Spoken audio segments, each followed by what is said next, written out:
Mercury.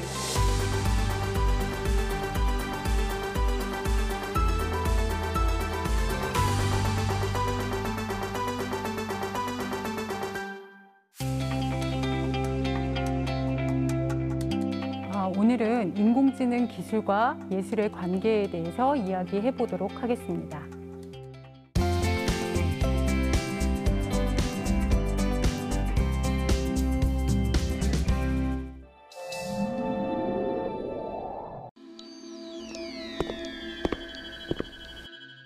안녕하세요. 세종대학교 인공지능학과 교수 이수진입니다. 반갑습니다.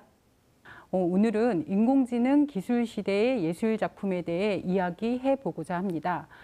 인공지능 기술 시대의 예술 작품이라는 제목은 100여 년 전에 독일의 문화 비평가이자 이론가인 발터 베냐민의 기술 복제 시대의 예술 작품이라는 소논문에서 제목을 빌어왔습니다. 이러한 제목을 취하게 된 것은 그 100여 년 전에 그들이 읽어낸, 즉 발터 베냐민과 폴 발레리가 읽어낸 예술과 기술의 관계를 오늘날의 인공지능 기술과 예술의 관계로 이야기를 풀어보고자 하면서 말씀드렸습니다. 먼저 이야기에 앞서서 한 3가지 단어에 대해서 한번 생각해 봤으면 좋겠습니다. 예술, 과학, 그리고 기술입니다.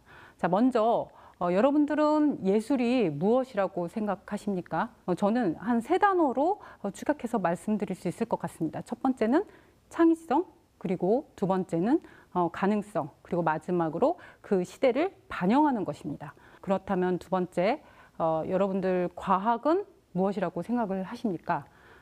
과학에 대해서 좀 정의를 내려보자면 자연 현상을 관찰, 식별, 실험 조사를 통해 이론적으로 설명하는 학문이죠. 그리고 증거 기반의 체계적 방법론으로 구축이 되기도 합니다. 자, 마지막으로 기술입니다. 산업에서 기계 및 전자장치로 인간의 능력을 드러내는 매개체라고 할 수 있습니다. 자, 다음은 컴퓨팅 기술로 표현된 예술의 역사를 짧게 보도록 하겠습니다. 첫 번째 찰스 추리인데요. 그는 디지털 아트 그리고 컴퓨터 애니메이션의 창시자로도 알려져 있습니다. 1922년에 태어나셨으니까 굉장히 오래전에 이런 컴퓨팅 기술을 이용해서, 즉 다시 말씀드리면 기술을 예술에 편향시키는 중요한 역할을 하신 분이라고 할 수 있습니다. 다음은 마이클 놀입니다.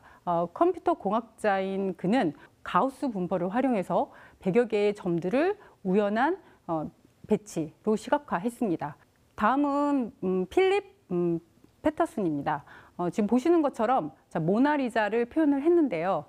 자세히 들여다보면 이 모나리자를 표현한 그 방법은 바로 숫자입니다. 자, 마지막으로 히로시 가와노입니다. 자, 그는 사실상 예술가로 더 알려져 있긴 합니다. 자, 포트란이라는 프로그래밍 언어로 정보미학이라는 영역을 개척한 예술가입니다. 지금까지 소개한 이 4명의 작가들은 사실상 순수 예술로 표현을 하기보다는 어떤 그 당시의 최신의 기술로 디지털 아트라는 세계를 열었습니다. 자, 디지털 아트는 지금의 어떤 미디어 아트를 시작하게 된 하나의 영역 분야라고 할 수 있는데요. 미디어 아트라는 단어, 지금은 뉴 미디어 아트라고도 불리죠. 자, 그렇다면 이 뉴 미디어 아트를 어떻게 정의를 내릴 수 있는가? 왜냐하면 그 시대마다 그 미디엄이 매체가 달라지기 때문이죠.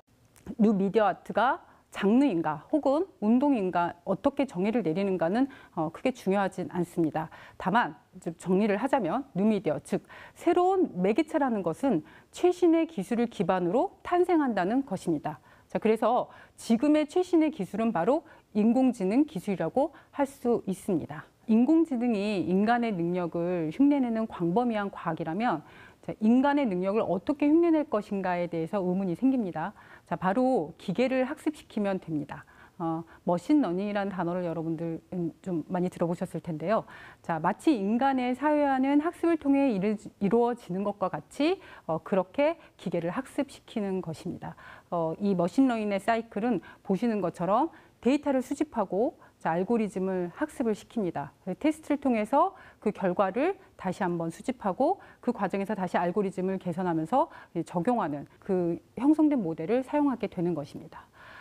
본격적으로 이제 얘기를 들어가 보면 자, 인공지능 예술이란 어떻게 만들어지는가? 다양한 기계학습을 통해서 우리가 예술을 작품을 만들어낼 수 있는 그 알고리즘을 개발해 나가고 있는데요. 자, 오늘은 특별히 스타일 트랜스퍼라는 그 기술에 대해서 소개를 좀 하고자 합니다. 스타일 트랜스퍼라는 그 기술은 사진의 이미지와 그 그림의 이미지의 상관관계를 통해서 하나의 모델을 만들어내는 것입니다. 그래서 그 컨텐트 이미지, 즉 그 구조, 그 어떤 형태를 유지하면서 자, 그거는 바로 사진을 학습시켜서 만들어내는 것이고요. 그 다음에 그림, 우리가 선택한 어떤 그림의 스타일, 화풍을 그대로 모사할 수 있게끔 자, 그렇게 구성되어 있는 기술입니다. 보시면 제가 이 스타일을 적용한다고 말씀을 드렸는데요. 보통 그 개발된 스타일 트랜스퍼라는 기술로 구현된 결과물은 한 가지의 화풍을 선택해서 그 화풍을 그대로 표현을 한 것입니다. 그런데 AI 아뜰리에는 보시는 것처럼 내가 원하는 영역을 원하는 스타일로 적용을 시킬 수가 있으니까, 다시 말해 우리가 물감을 이용하는 것처럼 색채를 이용하듯이 내가 원하는 스타일을 취해서 사용할 수 있다는 것이죠. 전체적인 그 AI 아뜰리에 구조는 이렇게 스타일을 매핑, 즉 스타일을 전이시킬 수도 있지만 내가 원하는 오브젝트, 인터넷 안에서 키워드, 텍스트를 통해서 내가 원하는 오브젝트를 선택할 수도 있습니다. 자, 왼쪽에 보시는 거는 AI 아뜰리에 그 프로그램이고요. 알고리즘 개발된. 그다음에 오른쪽은 이제 다른 인터넷상에서 우리가 스타일 트랜스퍼라는 그 용어로 찾을 수 있는 응용 소프트웨어의 결과물입니다. 그래서 보시면 그 노인이 걸어가고 있는 사진을 찍었는데 거기에 내가 원하는 화풍으로 변환된 게 왼쪽에 있는 그 이미지는 화풍도 살아있고 그 다음에 콘텐츠도 무너지지 않았는데 자, 오른쪽에 보시면 오른쪽에 있는 소프트웨어의 그 사진 이미지와 그 다음에 그 적용하고자 하는 스타일을 매핑을 시켰을 때 이제 그 아래에 나와 있는 결과물은 그렇게 별로 효과가 좋지 못하죠. 자, 실제로 뭐 프로그래머이기도 하면서 스스로를 또 예술가라고 소개하는 진 코겐이라고 하는 아티스트가 있는데요. 그가 또 이제 실험적으로 했던 작업들 보시면 그 동영상에 클림트의 키스라는 그림으로 트랜스퍼를 한 거죠. 자, 오른쪽은 실제로 그 피카소가 작업하는 장면에 기록물이 있는데 거기에 또 피카소의 그림으로 트랜스퍼를 해서 결과를 보여주고 있습니다. 스타일 트랜스퍼라는 그 기술과 다르게 겐이라는 그 알고리즘을 이용해서 작품 표현을 하고 있는 로비 바렛이라는 작가에 대해서 잠시 소개를 좀 하도록 하겠습니다. 아마도 여러분들 지금 왼쪽에 보고 계신 그림 익숙하실 겁니다. 에드몽드 벨라미의 초상화라고 이 겐을 이용한 그 어떤 그 이미지 표현의 알고리즘을 최초로 개발한 사람이 바로 로비 바렛입니다. 물론 에드몽드 벨라미의 초상화는 프랑스의 다른 연구가 3명이서 만들어내고 이것이 판매가 되었지만 실질적으로 그 원조적인 그 알고리즘 개발은 로비 바렛이라는 작가가 만든 것입니다. 그는 사실 뭐 본인이 만든 그 알고리즘을 오픈 소스로 내놓았고 그걸 활용해서 만든 거에 대해서 별로 개의치 않는다고 그런 인터뷰를 했는데요. 로비 바렛은 실제로 현업에서 활동하고 있는 디자이너, 화가와 협업을 하고 있는데요. 보시는 저 패션쇼 장면은 2020년 발렌시아가의 그 디자인한 옷들을 학습시켜서 그가 새롭게 만들어낸 결과물입니다. 그래서 그거를 실제로 패션쇼에 적용을 하였고요. 이 풍경 그림은 블루밍버그 비즈니스 위크의 2018년 표지로 장식했던 그림이기도 합니다. 자, 위키아트의 수만 개의 풍경 유화 모음을 이제 그 학습을 시켜서 말씀드린 적대적 생성 신경망을 통해서 새로운 풍경화를 만들었습니다. 두 번째 보시는 거는 이제 그 해골을 그리는 화가의 작품을 학습을 시켜서 로비 바렛이 만들어낸 것이고 마지막으로는 그 수천 개의 어떤 누드 초상화의 그 데이터를 학습을 시켜서 누드 초상화를 만든 것입니다. 이제 이 모든 작품들이 다 그가 겐이라는 어떤 인공신경망을 통해서 만들어낸 결과물입니다. 지금까지 소개했던 알고리즘과는 좀 다른 강화학습이라는 그 학습을 통해서 컴퓨터가 생성하도록 그렇게 만들어낸 하나의 논문인데요. 자, 강화학습은 시도와 실패를 통해서 이제 보상의 극대화에 초점을 맞추고 있습니다. 그래서 최상의 결과를 얻도록 학습하는 좀 그전까지 이제 소개했던 거는 그 학습을 시킬 데이터가 필요했는데 그거와는 좀 다른 학습 방식으로 결과물을 만드는 것입니다. 지금까지 들어보시고 혹시 궁금한 점 있으면 한번 손을 들어보시겠어요? 예. 네. 말씀하세요. 인공지능과 예술의 접목이 어떻게 보면 안 어울리는 것도 같지만 새로운 표현 방법의 하나인 것처럼 신선하기도 합니다. 예술이라는 영역은 인간의 창의성을 기반으로 탄생한다고 생각하는데 그렇다면 인공지능은 이러한 인간의 창의성을 받쳐주는 개념인 건지 아니면 새로운 무언가를 탄생시키는 방법으로 발전하는 건지 궁금합니다. 무게를 두자면 전자의 무게를 두고 싶습니다. 다시 말씀드리면 인간이 표현할 수 있는 어떤 세계가 굉장히 이제 그 머릿속에는 무궁무진한데 그 무궁무진한 세계를 내가 그 도제식 교육을 통하지 않으면 표현을 못했다면 그 도제식 교육이 있지 않아도 내가 그 세계를 표현할 수 있는, 즉 다시 말씀드리면 세계를 표현하는 그 방법을 확장시켰다고 말씀드릴 수 있을 것 같습니다. 인간이 지능을 갖고 있는 것처럼 사실 기계는 지능이 없지만 마치 기계가 지능이 있는 것처럼 이제 만들어질 텐데 그렇다라고 한다면 인간이 의도하지 않은 결과물을 낼 수도 있겠죠. 그런데 그것이 기계가 만들어낸 그 결과물이 사실은 아무런 전제가 없는 상태에서 만들어지는 게 결코 아니기 때문에 이거의 그 주체자가 기계이냐 인간이냐를 놓고 저는 사실 다툼이 있는 거는 바람직하지 않은 방향이라고 생각하는데 내 법적인 문제로 다툼이 있을 수는 있습니다. 그러니까 예를 들면 알고리즘을 개발한 사람 혹은 그 개발한 알고리즘을 사용한 사람의 어떤 그 이게 이제 경제 가치로 만약에 가게 된다면 아마 그때 법적 다툼이 일어날 때 아마 그 시대 상황에 맞게 결론이 나겠죠. 그렇긴 하지만 사실상 그 창작의 능력이 이제 우리도 모두 이 창작의 그 능력은 인간에게만 주어진 고유한 능력이잖아요. 그것이 기계가 침범한다? 이건 별로 올바르지 않은 생각이라고 생각합니다. 네. 이제 처음에 제가 그 AI 아틀리에에 대해서 이제 말씀을 드렸는데 이게 지능형 창작 도구라고 제가 소개를 했습니다. 그럼 보면은 기존의 예술 작품의 학품을 학습시킨 이제 인공지능이 이제 인간 창작자와 상호작용을 통해서 협업을 하는 새로운 지능형 창작 시스템이라고 할 수 있습니다. 보면은 우리가 결정한 화풍 그리고 내가 결정한 그 오브젝트, 그것들을 조합을 함으로 인해서 새로운 어떤 그 창작물을 만들어내는 건데요. 실제로 우리가 예술 작품을 표현함에 있어서는 어렸을 적부터 그 기술을 연마해야 되는 시간과 그 다음에 그 에너지가 필요합니다. 그러나 인간의 그 머릿속에는 우리가 실제로 도구를 사용해서 표현을 하는 거 말고도 머릿속에는 많은 아이디어, 상상이 있죠. 상상의 세계가 있죠.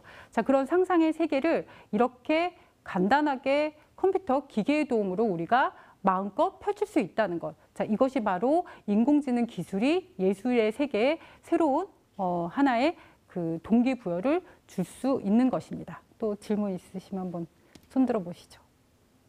네. 예. 예술이라는 영역은 왠지 창작이나 창의성이 뛰어난 예술가의 영역이라고 생각했는데요. 방금 보았던 트랜스포의 변화만으로도 예술적 창작이 가능하다는 것이 매우 흥미로웠습니다. 그렇다면 일반 사람들도 이러한 기술로 예술의 영역에 참여할 수 있을까요? 그거 너무 당연한 얘기고요.